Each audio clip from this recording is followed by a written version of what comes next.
sini saya akan menjelaskan faktor predisposisi dalam kesehatan jiwa adalah faktor yang meningkatkan kerentanan seseorang terhadap gangguan jiwa. Faktor ini bersifat jangka panjang, seringkali sudah ada sejak lahir atau berkembang selama masa pertumbuhan.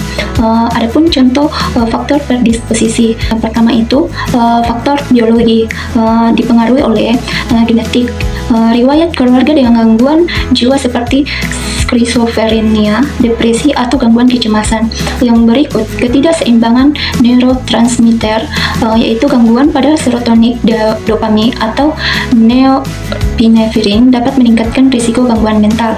Adapun berikut, gangguan perkembangan otak, cedera otak, komplikasi saat lahir, atau malnutrisi prenatal. Berikut adapun faktor fisiologis, yaitu kepribadian rentang, misalnya individu dengan sifat perfeksionis lebih rentang terhadap gangguan kecemasan. Berikut riwayat trauma masa kecil, pengalaman seperti pelecehan, kekerasan, atau penelantaraan, peningkatan risiko PTSD atau depresi. Berikut strategi coping yang buruk, individu yang cenderung menghadapi masalah atau sulit mengelola emosi lebih rentan mengalami gangguan jiwa. Berikut adapun faktor sosial dan lingkungan, yaitu pola asuh yang tidak sehat, kurang dukungan emosional, atau pola asuh otoriter, kelaparan intersor kronis, kemiskinan, diskriminasi, atau hidup di lingkungan konflik, dukungan sosial, isolasi sosial, atau kurang hubungan yang sehat. Adapun faktor previtasi dalam kesehatan jiwa. Apa sih itu faktor previtasi dalam kesehatan jiwa? Baik, faktor previtasi dalam kesehatan jiwa yaitu pemicu langsung yang menyebabkan gangguan jiwa muncul. Faktor ini bersifat jangka pendek dan seringkali berupa peristiwa mendadak yang memicu strategi fisiologis berat. Contoh faktor presipitasi yaitu pertama yaitu stres akut, macam kehilangan orang tercinta. Duka mendalam bisa memicu depresi atau gangguan kecemasan. Yang berikut, perceraian atau putus hubungan bisa memicu depresi, gangguan cemas, atau gangguan kepribadian.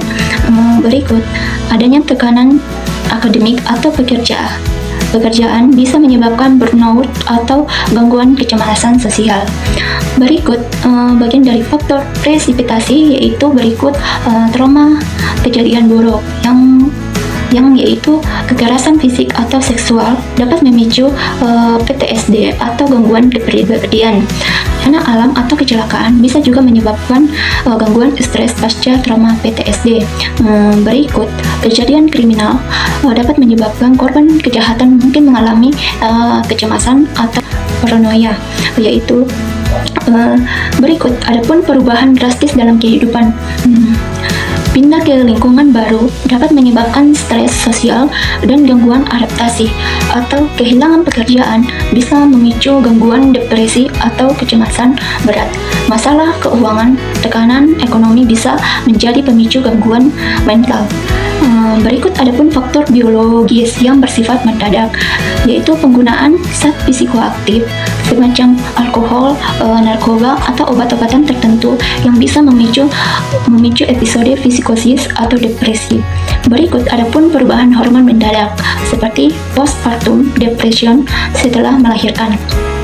Berikut adapun kesimpulannya itu faktor predisposisi membuat seseorang lebih rentan terhadap gangguan jiwa tetapi tidak secara langsung menyebabkan gangguan tersebut.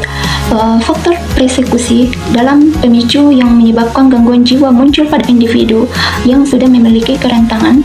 Sebelum kombinasi kedua faktor ini seringkali menentukan seberapa besar kemungkinan seseorang mengalami gangguan mental serta mengalami tingkat keparahan. Pendekatan pencegahan dalam kesehatan jiwa seringkali berfokus pada pengurangan faktor predisposisi, misalnya dengan terapi atau dukungan sosial, dan mengelola faktor produktivitas, misalnya dengan strategi coping yang baik dan pengelola stres. Demikian dari presentasi saya. Terima kasih.